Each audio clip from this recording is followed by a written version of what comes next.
ক্লাসের সামনে যাব আর তুইও তখন বেরোস, তারপরে দুজনে মিলে ওয়াশরুমে গিয়ে আরেকজনকে ধরে সব আনসার জেনে নেব। পলাশির যুদ্ধ, পলাশির যুদ্ধ, পলাশির যুদ্ধ। কি হলো, ঘুমিয়ে পড়লে নাকি? না না, পড়ছি পড়ছি, শালটা মনে করছিলাম।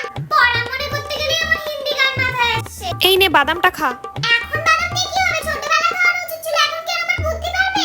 মা আজকে শুয়ে পড়ে কালকে সকালে উঠে পড়বো। তাহলে রিভিশন কখন করবি? রিভিশন করার কি আছে, সব তো মাথার মধ্যেই আছে। আগে বইটা সোজা করে ধর। মা আমার আনসারটা শুনে না, পলাশির যুদ্ধ।